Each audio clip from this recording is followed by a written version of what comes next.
donde nos escuchan en casa, la oficina, la universidad. Bienvenidos a nuestro podcast Voces del Planeta, donde abordamos uno de los temas más cruciales de nuestro tiempo. Soy Ailín Díaz y junto a mis compañeros Laura Fajardo y Byron Sebastián discutiremos sobre el cambio climático. Ese es el tema del día de hoy, causales, consecuencias y las propuestas de los expertos sobre este tema. Acompáñanos. Quiero iniciar este podcast con una frase que refleja la urgencia de nuestra situación actual.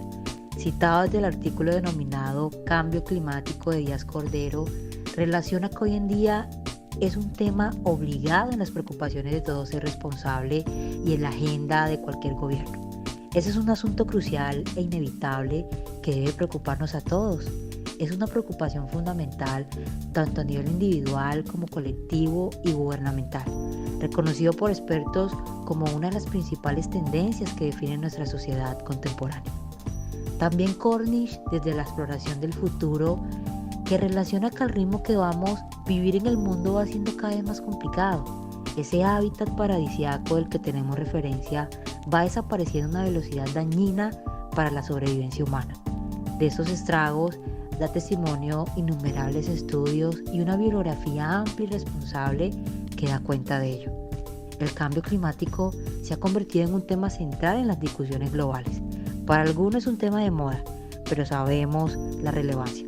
Aunque algunos intentan minimizar su importancia, los efectos negativos sobre el medio ambiente y la vida humana son cada vez más evidentes. Para quienes no estén familiarizados, el cambio climático en su sentido más práctico implica alteraciones a largo plazo en las temperaturas y patrones climáticos. Según Naciones Unidas, resalta que aunque estos cambios pueden ocurrir de manera natural, debido por ejemplo variaciones en la actividad solar, grandes erupciones volcánicas, considera que desde el siglo XIX las actividades humanas han sido el principal motor de estos cambios. Esto nos lleva a reflexionar sobre cómo podemos equilibrar las necesidades humanas con la salud del planeta. La explotación de los recursos naturales, del cual somos autores y cómplices, es esencial para nuestra subsistencia, pero también provoca efectos perjudiciales que estamos experimentando actualmente. Si bien el cambio climático es un proceso histórico, sus efectos se han visto acelerados por la actividad humana. Observamos estas consecuencias en todas partes, creo que en la vida cotidiana. No sé en Bogotá, pero se manifiesta en cosas tan sencillas como el cambios inusuales en la temperatura. También lo hemos reflejado a nivel de país como la pérdida alarmante de biodiversidad. Sus impactos se extienden desde las regiones más remotas hasta los centros más urbanos y densamente poblados. Nos enfrentamos a una realidad donde el cambio climático amenaza hasta nuestra seguridad alimentaria, la estabilidad económica y la salud de los ecosistemas que sustentan la vida en la Tierra. Representa un desafío global y existencial que redefine nuestras prioridades y valores. Entonces, estamos ante una realidad inevitable que afecta a todos los niveles de la sociedad, que requiere una acción concertada y urgente tanto a nivel individual como gubernamental. ¿Podemos entonces equilibrar nuestras necesidades con la salud del planeta, promoviendo prácticas sostenibles y apoyando políticas responsables? Muchas gracias por tu intervención, Ailín. Y respondiendo a tu pregunta, creo que sí podemos hacerlo, pero se requiere de una voluntad individual y gubernamental que promueva los intereses colectivos más allá de los intereses individuales. Como lo mencionabas, las actividades humanas han sido el principal motor del cambio climático, debido a la quema de combustibles fósiles como el carbón, el petróleo, el gas, sumado a nuestro modo de producción y consumo energético. Por ejemplo, la tala de árboles, el uso de tecnologías antiguas y contaminantes, prácticas extensivas, el mal manejo de los residuos, ha provocado y seguirá provocando impactos sobre nuestro planeta. Se convierte entonces en una problemática a escala mundial que debe ser de interés para las agendas públicas de cada país independientemente de su sistema de gobierno. Y en efecto, en Colombia aún no son tan visibles los esfuerzos por mitigar el cambio climático, Pero esto no quiere decir que desde los diferentes ámbitos en la sociedad no se estén generando contribuciones significativas para ello. Por otro lado, sí son muy visibles los efectos del cambio climático, de los desastres naturales y sus consecuencias a nivel social.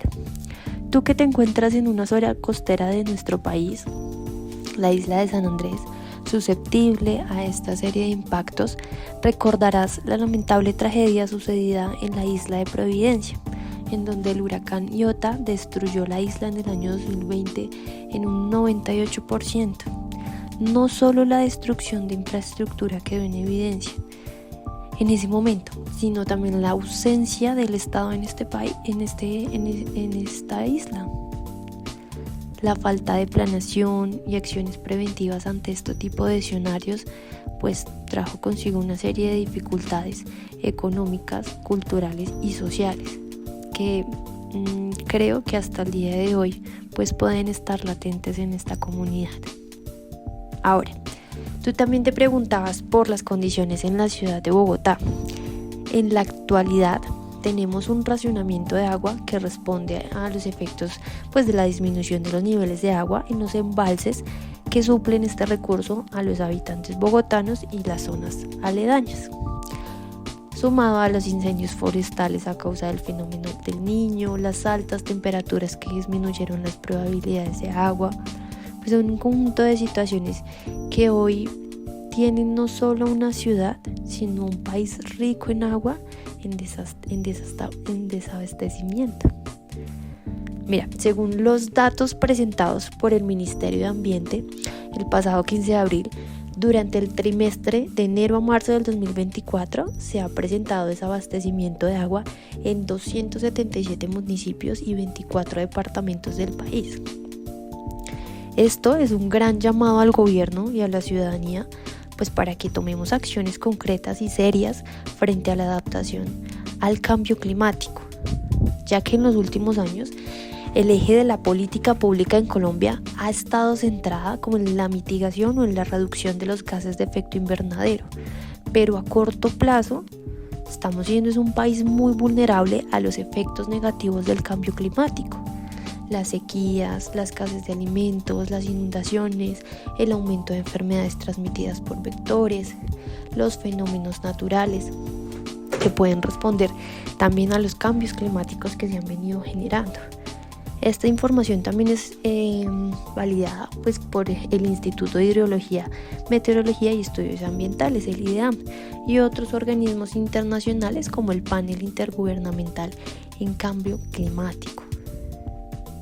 Sumado al anterior, según el informe sobre clima y desarrollo del país, emitido en el año 2023 por el Grupo Banco Mundial, establece que Colombia enfrenta riesgos más altos que otros países en cuanto a la frecuencia de los desastres relacionados con el clima, porque pues estos desastres vienen aumentando en las últimas décadas y las proyecciones climáticas sugieren que en un futuro pues cada vez más personas serán afectadas por las inundaciones, por los deslizamientos de tierra, porque aumentará el nivel del mar, la cantidad de días muy calurosos pues también aumentará drásticamente y esto podrá generar daños en la infraestructura, en la generación de electricidad, en las pérdidas de pronto hasta de capital humano y en los impactos a la salud humana, las pérdidas agrícolas, los riesgos financieros también que esto pueda traer. Este grupo de Banco Mundial también nos trae datos muy importantes frente a la economía de nuestro país.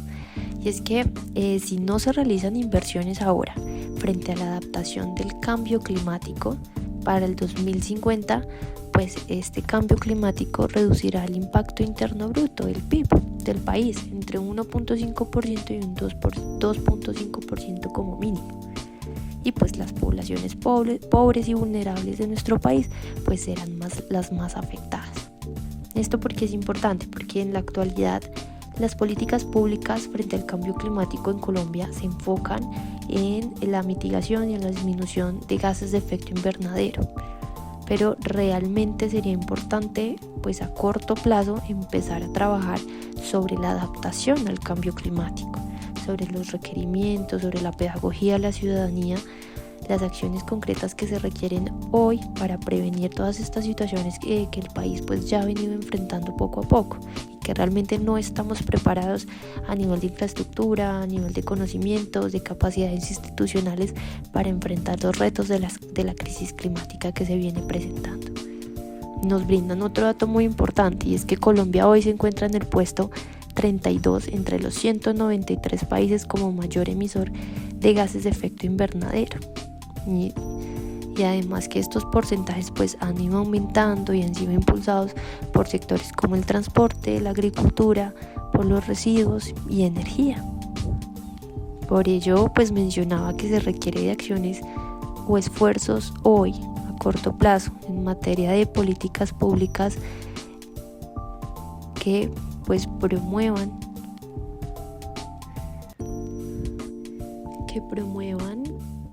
pues una inversión no solo a nivel monetaria, sino de conocimientos y capacidades a nivel público y privado.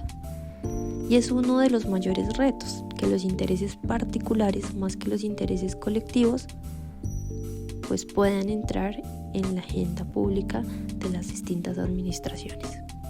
Gracias, Lau. Creo que haces un muy buen balance de diferentes aspectos y sobre todo al final pues puntualizas muy bien el tema de en qué estado van las políticas públicas y qué orientación deberían tener para atender este asunto tan importante no solamente para Colombia sino para el mundo entero. Yo quiero finalizar el espacio con precisamente volcándonos hacia las dos soluciones o los dos caminos de política que se deberían o que actualmente se están adoptando para atender la problemática del cambio climático. La primera de ellas podríamos llamarlas políticas de mitigación o de reducción de daños. Digamos que esta solución o digamos este camino son todo el conjunto de decisiones y el aparataje institucional volcado a mitigar digamos esos impactos negativos que ya estamos viviendo respecto del cambio climático. Como bien sabemos, pues el cambio climático no es simplemente una situación que vemos hacia el futuro, sino es algo que ya está teniendo impactos serios sobre la economía, sobre la vida política, sobre distintos aspectos de la vida cotidiana de las personas. Para caso nada más, y retomando lo que un poco decía Aileen, tenemos el caso de Bogotá.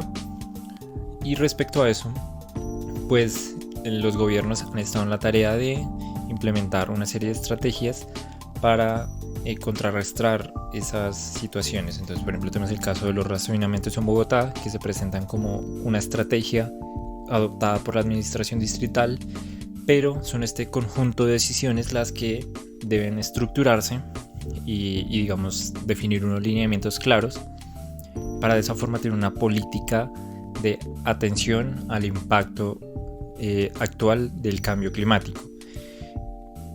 Otro ejemplo que tenemos, por ejemplo, en el Mar Caribe, es el de la barrera de coral, ¿sí?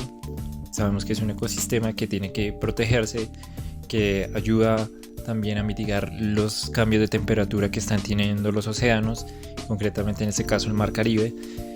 Ese tipo de estrategias y digamos todos los esfuerzos que se hagan volcados a mitigar los impactos que actualmente está teniendo el cambio climático son, digamos, la primera línea de política que se deben adoptar y que sobre todo los gobiernos deben robustecer en la medida de que podamos atender en tiempo real cada una de las dificultades que nos está trayendo el calentamiento global. Y la segunda línea de políticas de la que queríamos hacer mención, podríamos llamarlas políticas de adaptación o transición, ¿sí? Son ya, digamos, toda la serie de medidas que están dirigidos a cambiar los factores que afectan el clima y que han derivado también en el calentamiento global. Entonces, pues, por ejemplo, y el primero y quizás el más importante de ellos es el uso de combustibles fósiles, que vemos como un factor determinante en el cambio climático y en, digamos, que la atmósfera se vea más afectada por los gases de efecto invernadero. Sobre eso pues ya hay una serie de medidas muy conocidas, particularmente este gobierno ha abanderado el tema de la transición energética como una de sus principales banderas. El cambio de la matriz energética se presenta como una necesidad imperativa no solo para Colombia sino para todos los países, pero digamos que son este tipo de políticas las que también deben profundizarse radicalmente, pues son las que un poco atienden de manera preventiva todos los cambios que a futuro va a traer el cambio climático, ¿sí? Digamos que ya hay un impacto serio sobre el planeta, que ya hay cosas que podríamos plantear como irreversibles, pero que digamos todos los esfuerzos entonces deben volcarse a que ese daño que ya está hecho, digamos que a futuro no tenga el impacto tan drástico que, por ejemplo, los estudios científicos plantean, ¿sí? De que básicamente todo nuestro estilo de vida va a tener que cambiar y adaptarse con ello al cambio climático. Esto obviamente presenta unos retos, al ser, digamos, un cambio en la matriz energética implica un cambio en el modo de producción, y el cambio en el modo de producción obviamente es un tema que afecta netamente el corazón económico del país, y pues en ese sentido pues se van a ver resistencias de carácter político, naturalmente, como en todo proceso de políticas públicas, y ahí está el reto, digamos, que del gobierno, de plantear esto no solamente como una victoria o como una bandera propia de la administración de turno, sino en vender la narrativa o sentar las bases de un discurso en el que se entienda y que todos los sectores tengan, digamos, la disposición para hacer un acuerdo básico, y que este tipo de políticas, que es una política básicamente orientadas a garantizar la vida en el planeta, pues se vuelvan políticas de Estado. Es a lo que digamos un poco instamos, y a lo que diferentes organizaciones y otros líderes mundiales pues también han un poco exhortado. Es que esta transición energética no es una transición energética de un gobierno, sino es la transición energética de un país entero. Creo que esas son las dos reflexiones con las que quería cerrar el espacio. Agradecemos a todos haber participado y habernos escuchado, y los esperamos en un próximo capítulo de Voces en el Planeta.